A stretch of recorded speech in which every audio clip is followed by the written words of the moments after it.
Muy buenas noches, amados hermanos. Me alegra mucho volver a saludarles y damos gracias a Dios por podernos reunir un miércoles más a través de estos medios de comunicación para estudiar el glorioso mensaje de la palabra de Dios. Así es que les envío un abrazo y que el Dios Todopoderoso les guarde, les bendiga y les hable a su corazón en esta noche. Antes de iniciar nuestro estudio en esta noche, vamos a inclinar nuestro rostro y vamos a orar a nuestro Dios para que Él sea guiando la enseñanza de la bendita palabra de Dios en este día. Oremos. Amado Dios y Padre nuestro, te damos gracias por este tiempo que nos permite reunirnos un miércoles más para estudiar el glorioso mensaje de tu bendita palabra. Bendecimos tu nombre y colocamos delante de ti nuestras vidas y te rogamos, Padre Santo, que hables a nuestro corazón a través de tu palabra, que nos permitas entenderla, atesorarla en nuestro corazón y ponerla en práctica en nuestro diario vivir. Colocamos delante de ti cada persona, cada familia, cada hermano, cada amigo que esté en estos momentos mirando este mensaje, para que tú, Señor, en tu gracia les hables a su corazón y les permitas conocer más a tu Hijo Jesucristo y entender, Señor, el amor y la gracia que tú nos has dado en Él. Gracias, Dios, porque tú siempre nos cuidas y nos provees todas las cosas que necesitamos a diario.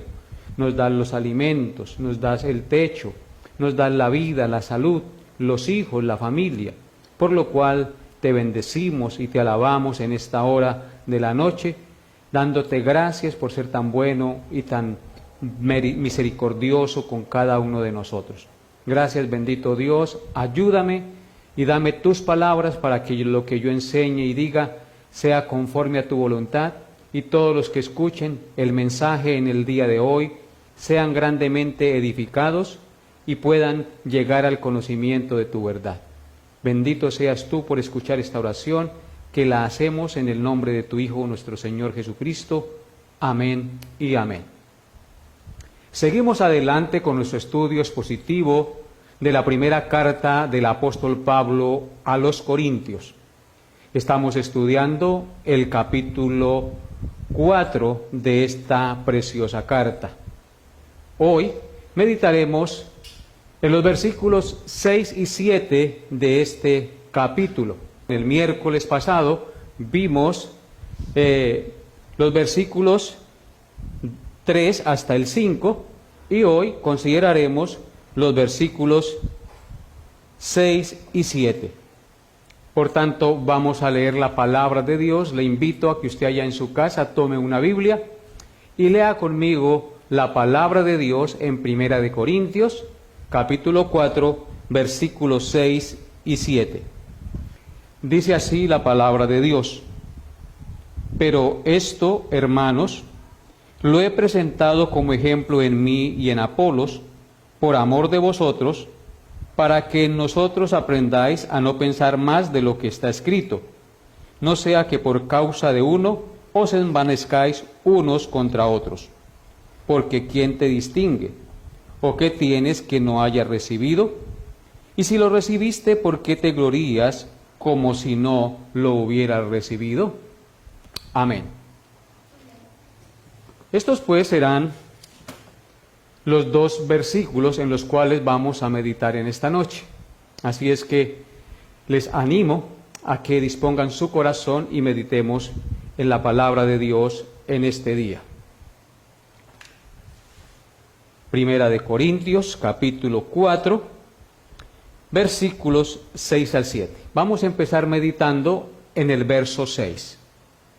Dice así: pero esto, hermanos, lo he presentado como ejemplo en mí y en Apolos, por amor de vosotros, para que en nosotros aprendáis a no pensar más de lo que está escrito, no sea que por causa de uno os envanezcáis unos contra otros.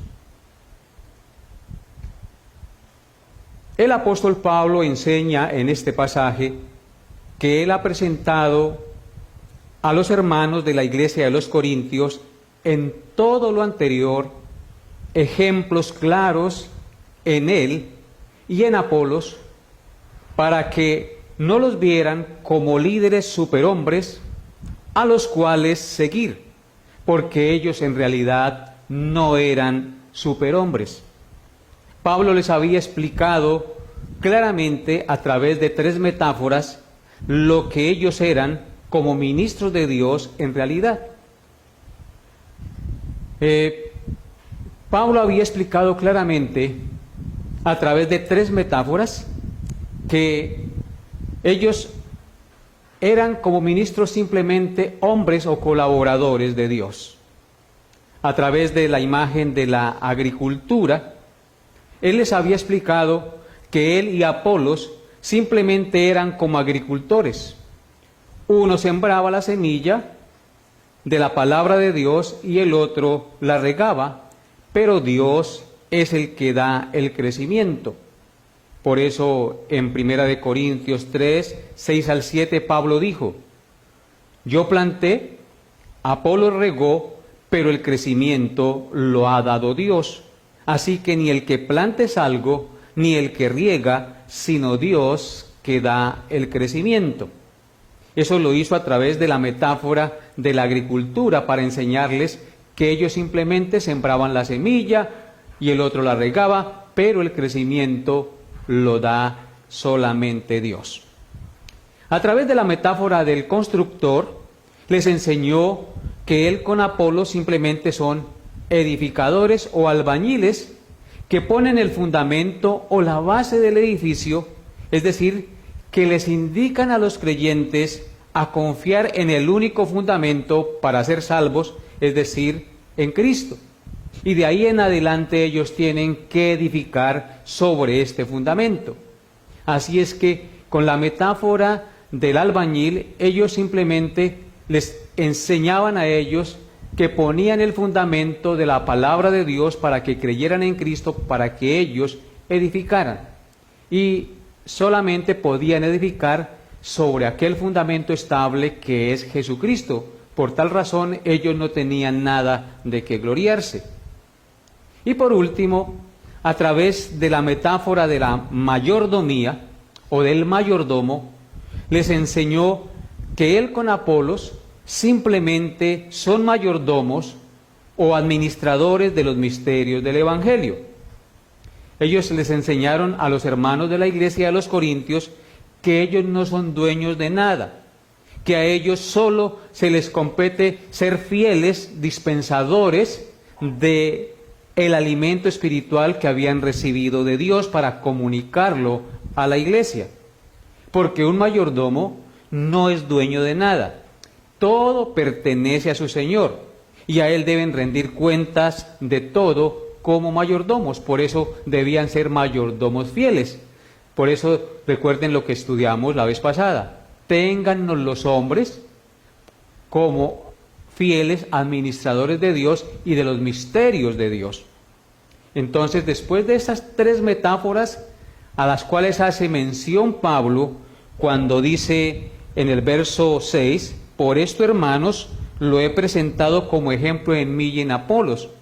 Ahora, de estas metáforas, él continúa diciendo en la exposición del texto cuál era la razón por la que Pablo había presentado estos ejemplos mencionados en él y en Apolos a los hermanos de la iglesia de los Corintios a los cuales él escribía esta carta.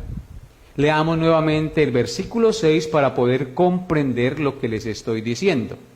Dice así la palabra de Dios: pero esto, hermanos, lo he presentado como ejemplo en mí y en Apolos, por amor de vosotros, para que nosotros aprendáis a no pensar más de lo que está escrito, no sea que por causa de uno os envanezcáis unos contra otros.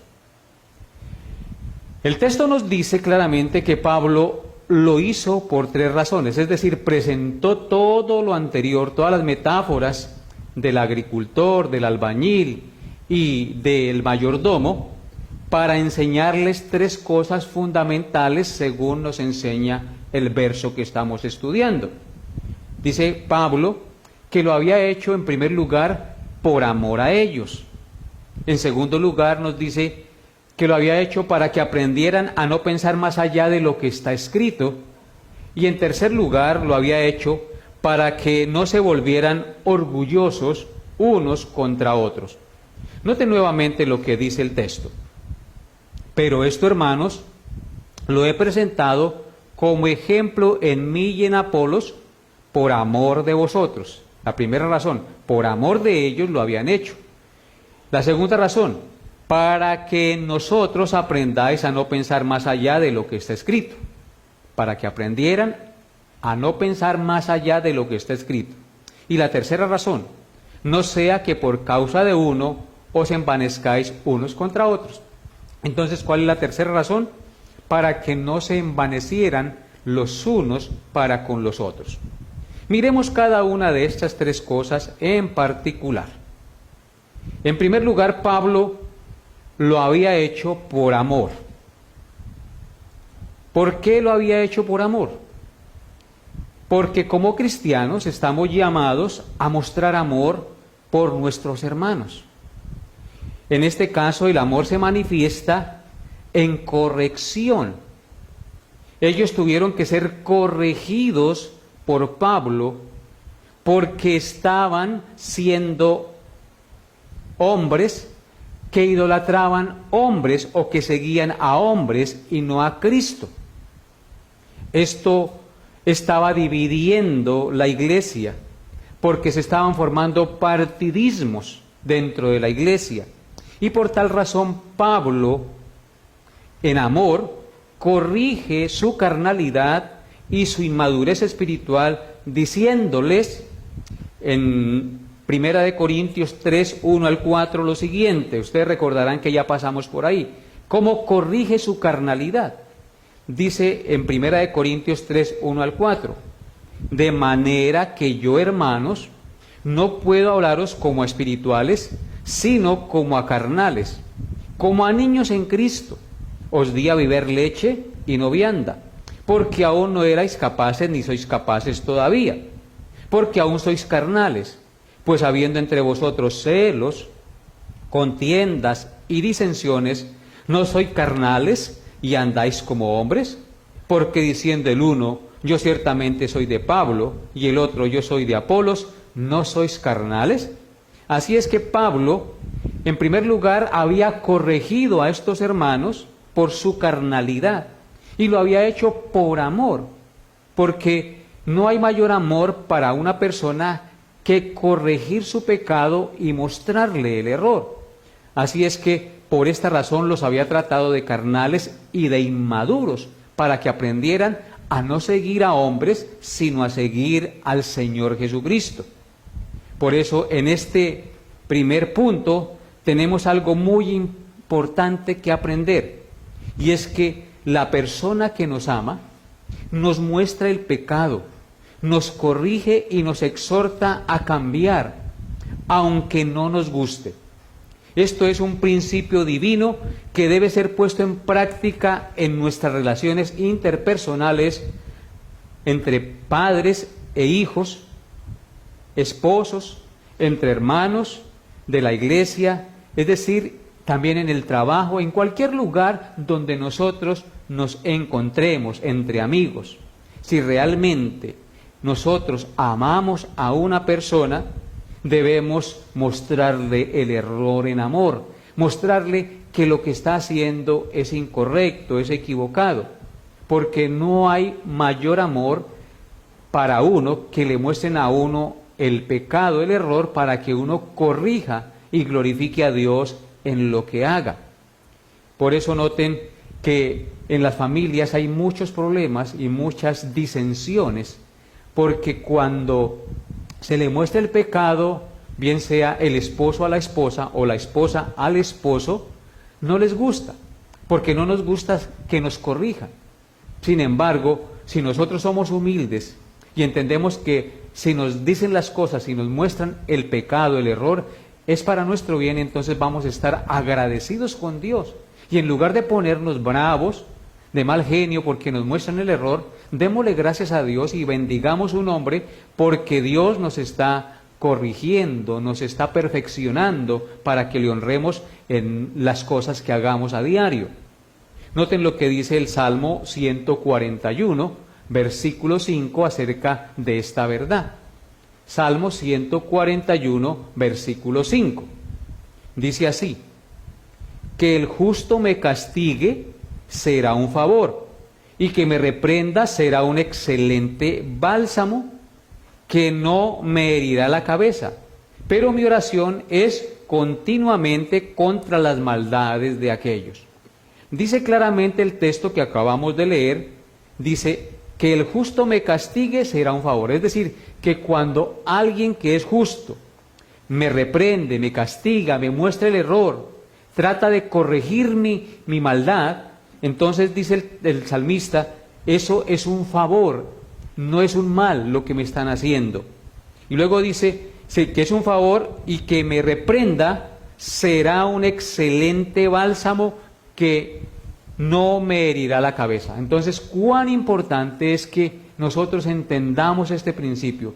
Cuando nos corrigen, cuando nos muestran el pecado, cuando nos muestran el error, aprendamos a ser humildes y entendamos que es para nuestro bien, que ese es como un bálsamo que va a sanar una herida, algo que nos está haciendo daño a nuestro corazón, a nuestra mente, a nuestras relaciones matrimoniales, familiares, eclesiales. Cuando nos corrigen, cuando nos muestran el error, eso es un excelente bálsamo que no nos herirá la cabeza, sino que por el contrario traerá bendición a nuestra vida. Así es que seamos humildes y démosle gracias a Dios cuando alguien nos muestre el pecado y nos hace volver de la maldad al buen camino. No nos enojemos, sino dele gracias a Dios porque Dios le está amando. Recuerde que la Biblia dice que Dios a todo aquel que recibe por hijo lo disciplina y lo azota, como el Padre al Hijo. Así es que bendigamos a Dios porque la palabra de Dios nos muestra el error, y bendigamos a Dios porque a través de muchos hermanos, aún de la misma esposa, del mismo hijo, del mismo padre, nos corrige, porque nos muestran muchas veces las cosas que son incorrectas para que glorifiquemos a Dios abandonando eso que es incorrecto y vivamos conforme a su voluntad. Y note lo que dice Gálatas capítulo 6, verso 1. Gálatas capítulo 6, verso 1 también acerca de esta verdad. Dice así la palabra de Dios: hermanos, si alguno fuere sorprendido en alguna falta, vosotros que sois espirituales, restauradle con espíritu de mansedumbre, considerándote a ti mismo, no sea que tú también seas tentado. Claramente el pasaje nos enseña que si alguno es sorprendido en alguna falta, dice vosotros que sois espirituales, es decir, que conocéis la verdad, que aman a Cristo, que pertenecen a la iglesia, dice restaurarle con espíritu de mansedumbre. ¿Qué tenemos que hacer con la persona que esté en pecado, que esté cometiendo algo incorrecto a los ojos de Dios? Restaurarle, mostrarle el pecado y llevarlo al cambio en amor, en la justicia y en la verdad de la palabra de Dios. Dice ahí que no lo hagamos con orgullo, ni con altivez la corrección, sino considerándonos a nosotros mismos, no sea que también nosotros seamos tentados y algún día también estemos en la misma situación del hermano y nos traten sin misericordia. Así es que, amados hermanos, Dios, a través del apóstol Pablo, nos está mostrando esta noche que Él corrigió el pecado, la idolatría, el seguir hombres en la iglesia de los hermanos de la iglesia de los Corintios, para que aprendieran a amar a Dios y a seguir a Cristo y no a los hombres. Y que por lo tanto esto Pablo lo había hecho por amor. Y en segundo lugar, Pablo reprendió a estos hermanos para que con su ejemplo aprendieran a no pensar más allá de lo que está escrito. Este punto también es supremamente importante porque nos habla de aprender a someternos a la palabra de Dios y a evitar especulaciones diciendo cosas o enseñando cosas que no están escritas o que la palabra de Dios no quiere decir. Ejemplo, en este caso, los hermanos estaban siguiendo hombres, vanagloriándose en los hombres y confiando en los hombres, en Pablo, en Apolos, en Cefas. Ellos decían, yo soy de Pablo, otros decían, yo soy de Cefas, y se vanagloriaban en los hombres y no en Cristo. La palabra de Dios dice, maldito el hombre que confía en el hombre y pone carne por su brazo.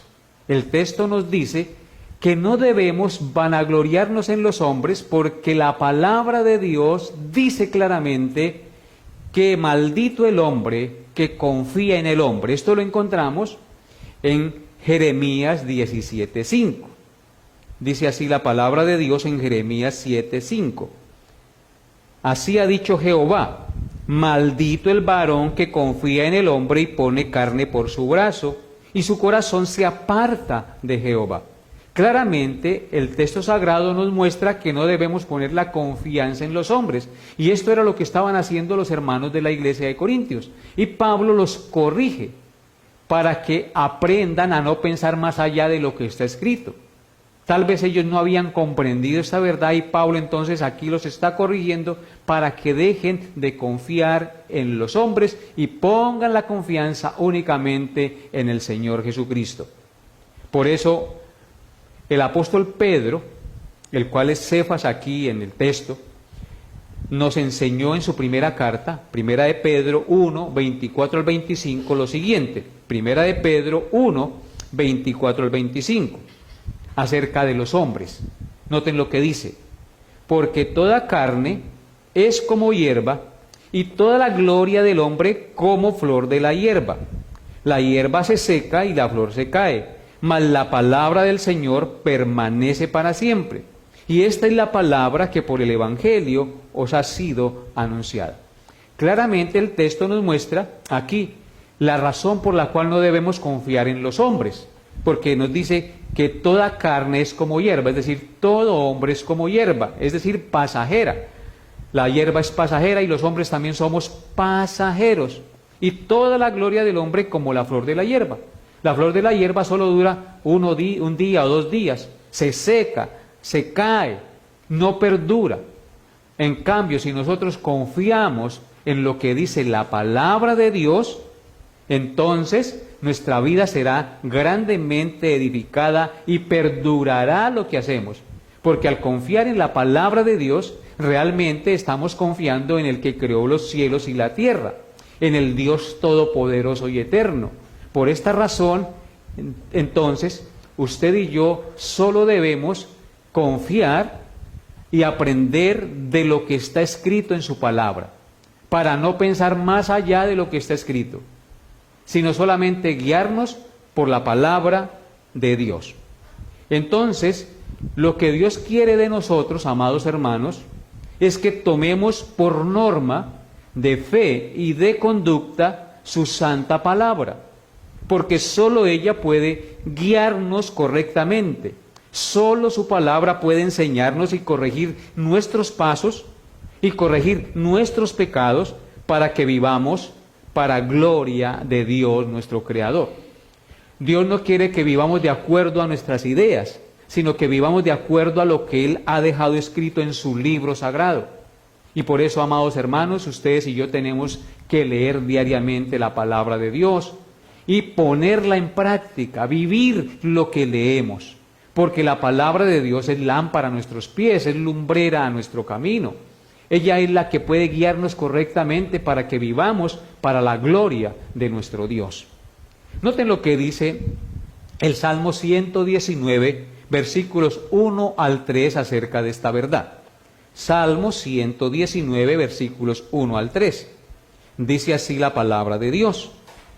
Bienaventurados los perfectos de camino, los que andan en la ley de Jehová. Bienaventurados los que guardan sus testimonios y con todo el corazón le buscan, pues no hacen iniquidad los que andan en sus caminos. Vemos aquí que hay una bienaventuranza, una dicha para todo aquel que guarda y ama la ley de Dios. Dice, bienaventurados los perfectos de camino, los que andan en la ley de Dios. Los que son perfectos de camino, perfectos en su andar, son los que guardan la palabra de Dios, los que tienen por norma de fe y conducta el libro sagrado. Dice, bienaventurados los que guardan sus testimonios y con todo el corazón le buscan. ¿Cómo voy a hacer yo para guardar los testimonios o los mandamientos de Dios si no leo la Biblia y si no la tengo por norma de fe y conducta? Pues entonces voy a andar de acuerdo a mis ideas, de acuerdo a mis pensamientos o a los pensamientos de los hombres y no de acuerdo al pensamiento de Dios. Y esto pues va a traer problemas a mi vida, desviaciones a mi vida, pecado a mi vida. Bienaventurados los que guardan sus testimonios y con todo el corazón le buscan. ¿Cómo debemos buscar a Dios? Con todo el corazón. Pero ¿cómo hacemos para buscarlo con todo el corazón? Teniendo en cuenta lo escrito en su palabra. Y la razón que el salmista nos da aquí para vivir conforme a su palabra y tener como norma de fe y conducta su palabra es que no hacemos iniquidad los que andamos en sus caminos o guardando su palabra. La palabra de Dios va a moldear nuestra vida para que nosotros no nos desviemos y vivamos para la gloria de Dios. Y noten lo que dice el Salmo 1, versículos 1 al 3 acerca de este mismo tema. Salmo 1, versículos 1 al 3. Dice así, bienaventurado el varón o la mujer que no anduvo en consejo de malos, ni estuvo en camino de pecadores, ni en silla de escarnecedores se ha sentado, sino que en la ley de Jehová está su delicia, y en su ley medita de día y de noche. Será como árbol plantado junto a corrientes de agua que da su fruto en su tiempo y su hoja no cae, y todo lo que hace prosperará. Vemos claramente aquí en el texto sagrado otra bienaventuranza en este Salmo 1. ¿Quién es el varón bienaventurado? El que no anduvo en consejo de malos. En lugar de estar reunido con los amigos, hablando mentiras, hablando sandeces, se reúne más bien y se sienta a leer la palabra de Dios, y al leer la palabra de Dios es apartado del mal, no anda en camino de pecadores, sino que va a tener por delicia, por guía y por norma la palabra de Dios, sino que en la ley de Jehová está su delicia, y en su ley medita de día y de noche. Esa persona no tiene por delicia hablar con los amigos y echar cuentos groseros. Esa persona tiene por delicia, por agrado, leer la palabra de Dios, meditar en ella y vivir de acuerdo a ella, para agradar al Dios que hizo los cielos y la tierra.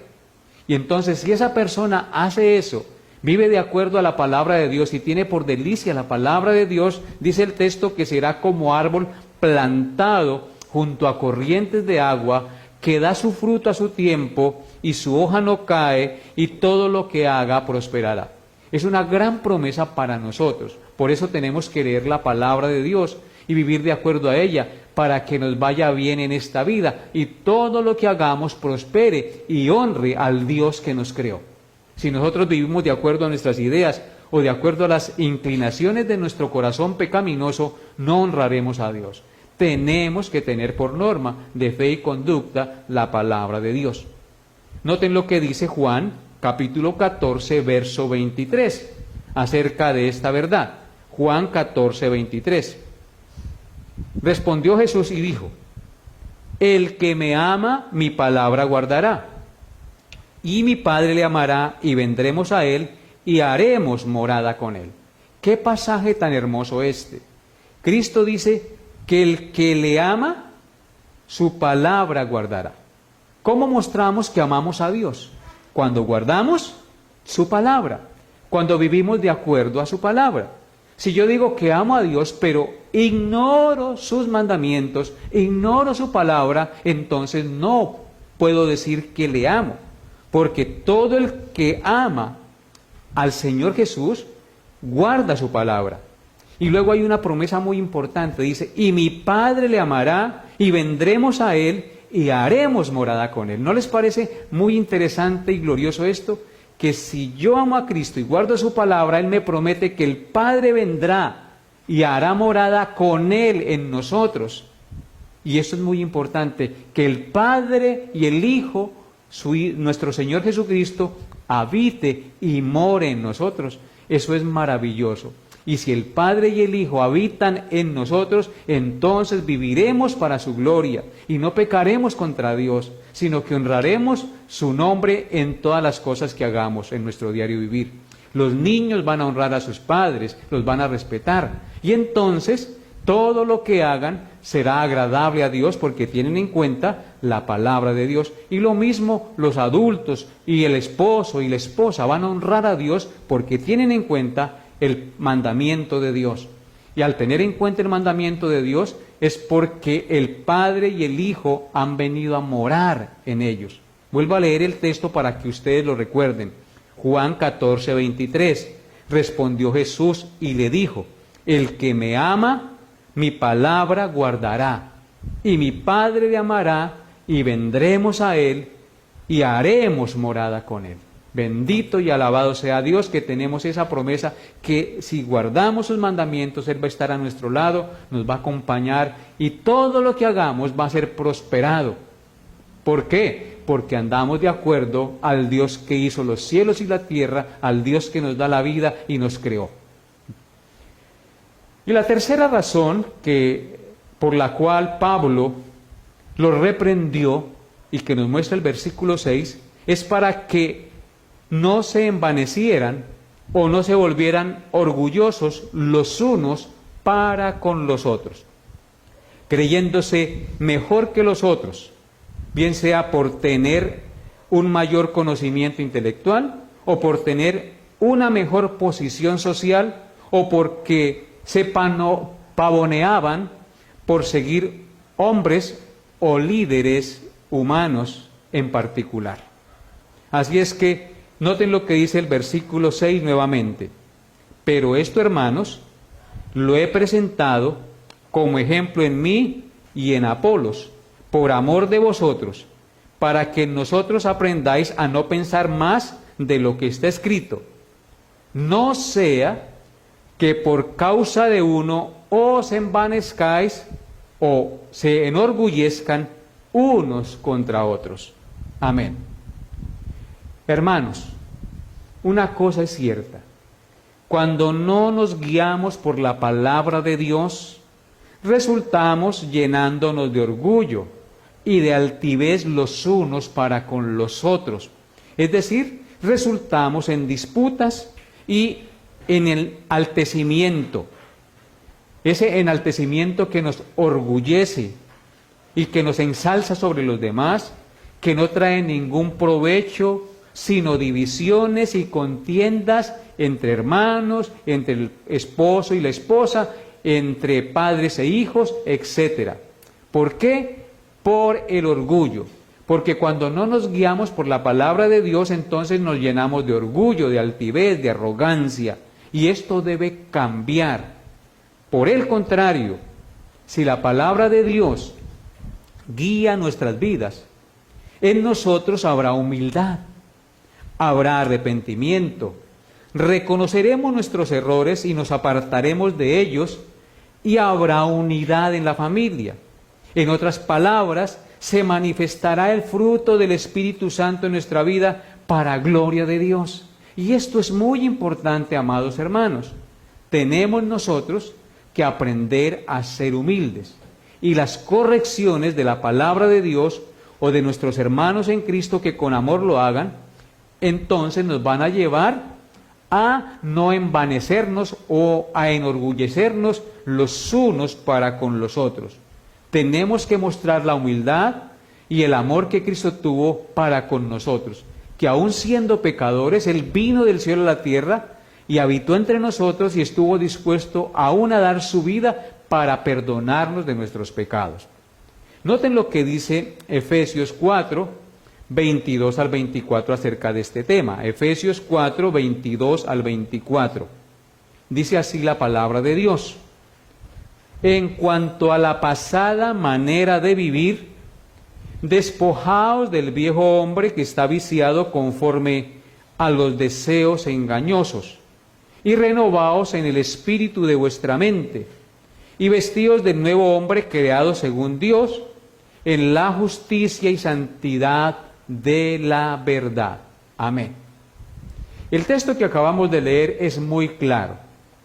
Pablo nos dice en cuanto a la pasada manera de vivir. Es decir, da por sentado que un creyente ya no vive como vivía antiguamente. Dice, en cuanto a la pasada manera de vivir, despojaos del viejo hombre. El viejo hombre era el que vivía en pecados y en maldad. Tenemos como cristianos que tenemos el Espíritu Santo en nuestra vida y al Hijo y al Padre morando en nosotros, despojarnos del viejo hombre, porque dice el texto que este viejo hombre está viciado, es decir, contaminado conforme a los deseos engañosos de este mundo. No debemos vivir como vivíamos antes, debemos vivir como nuevas criaturas en Cristo, como personas nacidas de nuevo, como personas que realmente hemos conocido a Cristo, despojarnos de ese viejo hombre, porque ese viejo hombre está viciado con todos los deseos engañosos de este mundo. Y dice en el verso 3 que ¿cómo lo hacemos? Renovaos en el espíritu de vuestra mente. ¿Cómo vamos a despojarnos del viejo hombre? De las prácticas pecaminosas que antes practicábamos o en las cuales vivíamos. Dice que renovándonos en el espíritu de nuestra mente, es decir, cambiando nuestra manera de pensar. ¿Y cómo vamos a cambiar nuestra manera de pensar? Pues teniendo en cuenta las normas, los principios y los estatutos de la palabra de Dios. La palabra de Dios es la que renueva nuestro entendimiento. Si cambiamos nuestra manera de pensar, cambiamos nuestra manera de vivir, nuestra manera de actuar. Y para cambiar nuestra manera de pensar tenemos que adoptar los principios eternos de la palabra de Dios para vivir conforme a la voluntad de Dios. Y en el verso 24 dice, vestíos del nuevo hombre creado según Dios en la justicia y santidad de la verdad. Si renovamos nuestro entendimiento, nuestra mente, en el espíritu, nos vamos a vestir del nuevo hombre. Ese nuevo hombre que Dios nos ha hecho en Cristo, creado según Dios, en justicia y santidad de la verdad por medio de Jesucristo. Y esto es lo que debemos hacer como hijos de Dios, renovar cada día nuestro entendimiento, para que al renovar nuestro entendimiento cambiemos de manera de vivir, de actuar. No hay otra manera para renovar nuestra vida y cambiar nuestra manera de actuar, sino renovando nuestro entendimiento, cambiando de manera de pensar, no como piensa el mundo, sino como piensa Dios. ¿Y cómo piensa Dios? Aquí está revelado en su precioso libro, la Biblia. Así renovamos nuestro entendimiento. Y noten lo que dice Filipenses 2, 3 al 4. Filipenses 2, 3 al 4. Dice la palabra de Dios en este texto. Nada hagáis por contienda o por vanagloria, antes bien con humildad, estimando cada uno a los demás como superiores a él mismo, no mirando cada uno por lo suyo propio, sino cada cual también por lo de los otros. Así es que este texto claramente nos indica cómo debemos vivir. Dice, no hacer nada por contienda o por vanagloria. A nosotros los hombres nos gusta muchas veces hacer las cosas para vanagloriarnos, para que nos admiren, para que nos digan qué colaborador y qué hermano tan espiritual eres. Pero no debemos hacer las cosas para vanagloria, debemos hacer las cosas para Dios y no para nosotros. Y dice que no lo debemos hacer por contienda, para pelear los unos con los otros a ver cuál es mejor. No, hermanos, no debemos hacer las cosas por contienda, por competencia o para que nos den gloria a nosotros. Antes bien, dice el texto, con humildad. Debemos hacer las cosas ¿cómo? Con humildad, estimando cada uno a los demás como superiores a él mismo. Debemos mirar a los demás que trabajan y que hacen las cosas superiores a nosotros. No mirarnos nosotros superiores a ellos, sino que nosotros debemos mirarlos a ellos superiores a nosotros. ¿Y cómo lo vamos a hacer? Dice en el verso 4, no mirando cada uno por lo suyo propio, sino cada cual también por lo de los otros. Y esto es muy importante, no mirando cada uno por lo suyo propio. ¿Qué es lo que hacemos nosotros siempre? Miramos primero por lo nuestro. Primero yo, segundo yo, tercero yo y después sí el resto. Pero esto no es así. La Biblia nos enseña que no debemos mirar cada uno por lo suyo propio, sino en primer lugar cada uno por el bien de los demás. Muy difícil esto, ¿no? Porque nosotros estamos centrados en nosotros mismos y no en Dios. Por eso la palabra de Dios es la única que nos puede cambiar y renovar nuestro entendimiento para poder actuar conforme a su voluntad. Entonces, amados hermanos, por cuanto los hermanos de la iglesia de los Corintios se estaban enorgulleciendo los unos para con los otros en sus logros, en sus habilidades, en lo que tenían y en el líder que seguían, Pablo les lanza 3 preguntas retóricas en el versículo 7 para que comprendan su pecado. Y este es el versículo que vamos a estudiar a continuación, nuestro segundo versículo en este día. Primera de Corintios 4:7. Entonces, amados hermanos, vuelvo a repetir, siguiendo con la exposición de nuestro estudio, por cuanto los hermanos se estaban enorgulleciendo los unos para con los otros en sus logros, en sus habilidades, en lo que tenían y en el líder que seguían, Pablo les lanza 3 preguntas retóricas en el verso 7 que vamos a estudiar a continuación para que ellos comprendieran su pecado.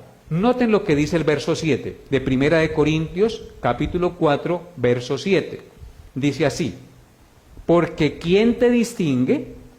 ¿O qué tienes que no haya recibido? Y si lo recibiste, ¿por qué te glorías como si no lo hubieras recibido? Antes de meditar en el texto, quiero recordarles qué es una pregunta retórica, porque este versículo tiene 3 preguntas retóricas. Entonces, una pregunta retórica es un recurso literario que consiste en hacer una pregunta sin esperar de vuelta una respuesta, ya que la respuesta está implícita en la misma pregunta. En consecuencia, las preguntas retóricas intentan que el oyente reflexione sobre un asunto y que adopte un cambio o una conducta. Vuelvo a repetir el concepto porque esto es muy importante. El texto que vamos a estudiar tiene 3 preguntas retóricas. Una pregunta retórica es un recurso literario que consiste en hacer una pregunta sin esperar de vuelta una respuesta, ya que la respuesta se encuentra implícita en la misma pregunta. En consecuencia, las preguntas retóricas intentan que el oyente reflexione sobre un asunto y que adopte un cambio en su conducta. Veamos nuevamente el texto y notemos las 3 preguntas. Porque ¿quién te distingue? ¿O qué tienes que no haya recibido? Y si lo recibiste, ¿por qué te glorías como si no lo hubieras recibido? Vemos entonces ahí las 3 preguntas. Primera pregunta, porque ¿quién te distingue? Es la primera pregunta. La segunda pregunta, ¿o qué tienes que no hayas recibido? Y la tercera pregunta, y si lo recibiste, ¿por qué te glorías como si no lo hubieras recibido? Veamos entonces la primera pregunta retórica. ¿Qué se propone Pablo con esta pregunta retórica? Porque ¿quién te distingue? Le pregunta Pablo a los hermanos de la iglesia de los Corintios y también nos pregunta a nosotros. Es que ¿quién te destaca sobre los demás? ¿Quién te distingue o quién te destaca sobre los demás? Con esta pregunta Pablo quiere hacer entender a los hermanos que si algunos de ellos tienen algún don o algún privilegio que los destaca sobre los demás hermanos, no es por ellos mismos, sino por Dios que lo hace. No fue de ellos que nació, sino Dios que lo dio. Y la segunda pregunta es, ¿qué tienes que no hayas recibido?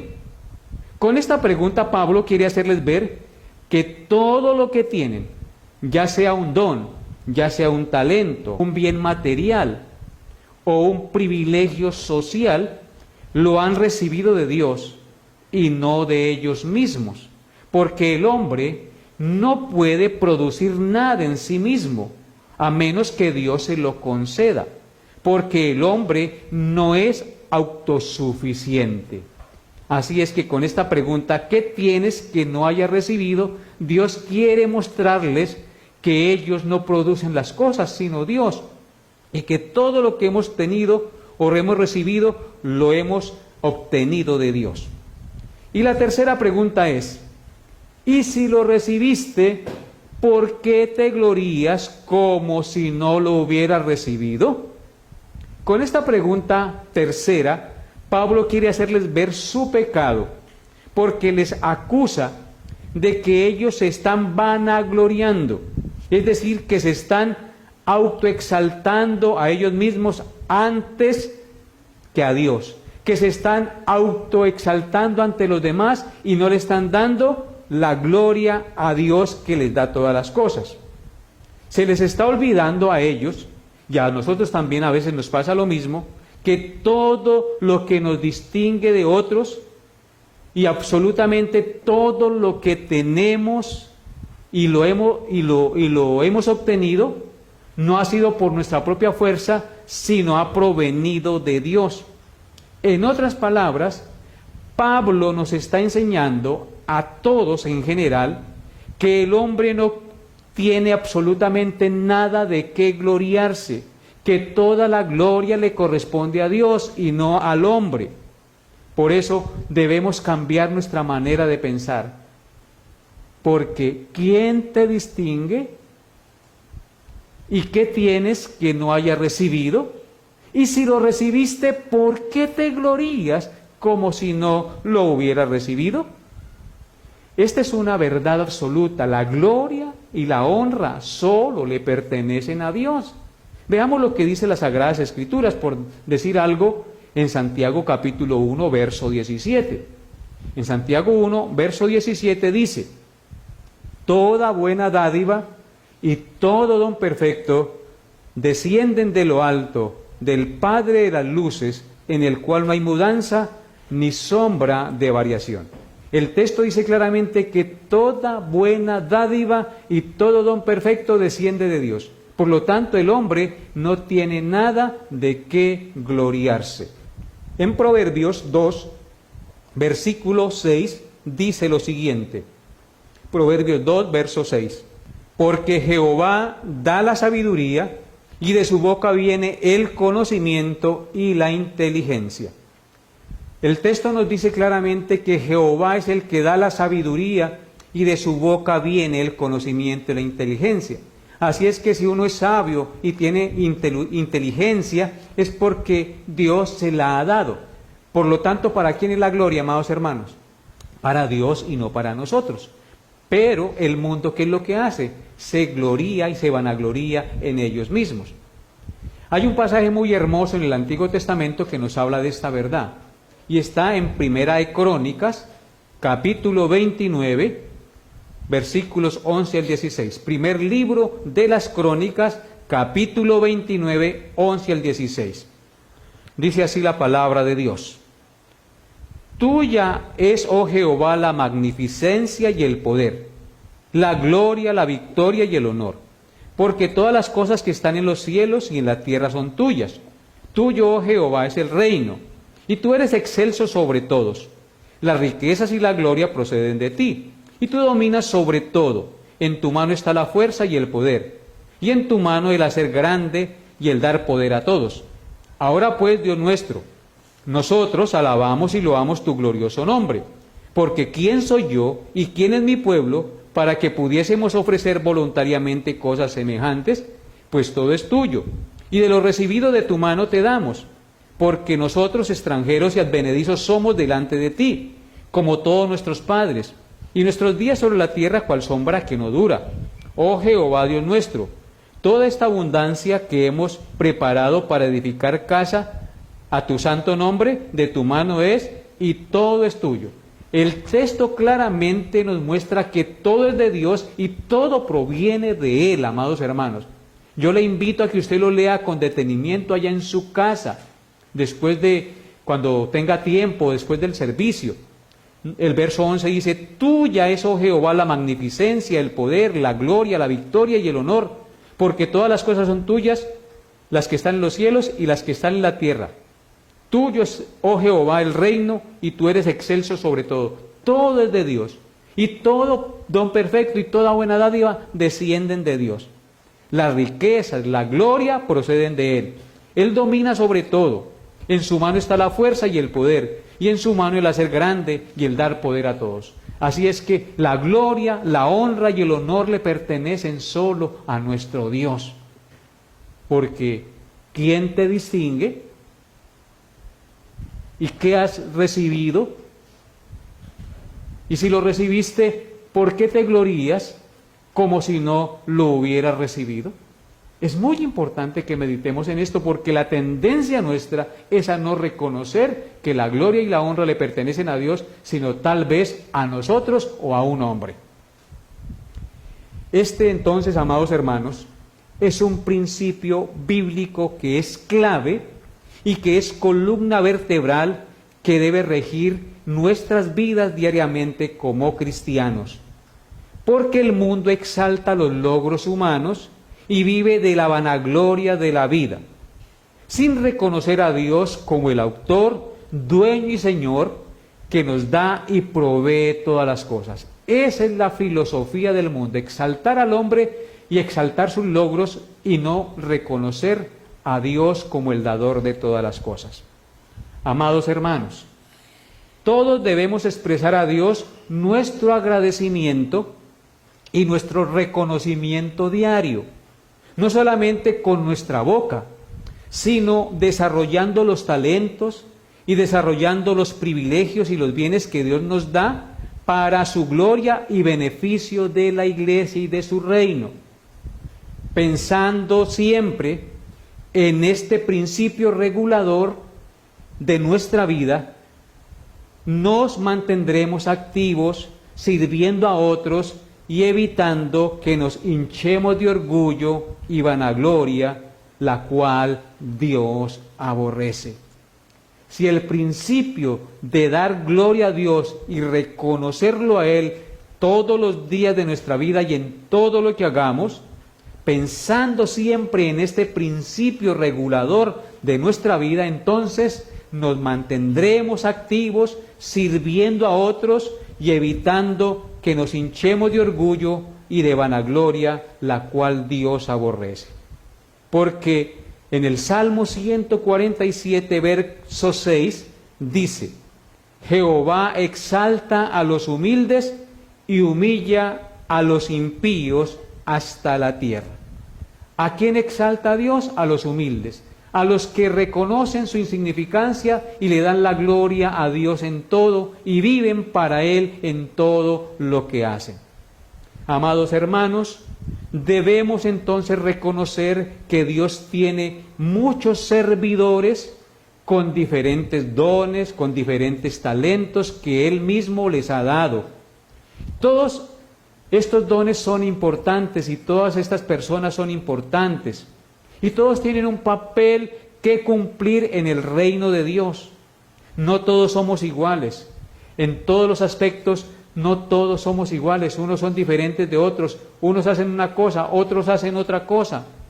Por tal razón, nos gloriamos en esta sabiduría de Dios, que Él tiene diferentes personas con diferentes y múltiples dones para que le sirvan en su reino. Nos gloriamos en su sabiduría y en lugar de tener celos, en lugar de inflarnos de autoimportancia, trabajemos juntamente según lo que Dios ha dado a cada quien, olvidándonos de los celos y de las jactancias, y cooperemos unos con otros para la obra de Dios y marchemos hacia adelante, llevando adelante el reino de Dios en esta tierra, porque para eso hemos sido llamados. Por eso, en Primera de Pedro, para terminar nuestro estudio esta noche, el apóstol Pablo escribió, en Primera de Pedro 4, 10 y 11, cada uno según el don que ha recibido, ministrelo a los otros como buenos administradores de la multiforme gracia de Dios. Si alguno habla, hable conforme a las palabras de Dios. Si alguno ministra, ministre conforme al poder de Dios, para que en todo sea Dios glorificado por Jesucristo, a quien pertenecen la gloria y el imperio por los siglos de los siglos. Amén. Así es que cada uno de nosotros, según el don que hayamos recibido del Señor, seamos buenos administradores de la multiforme gracia de Dios que da a cada persona.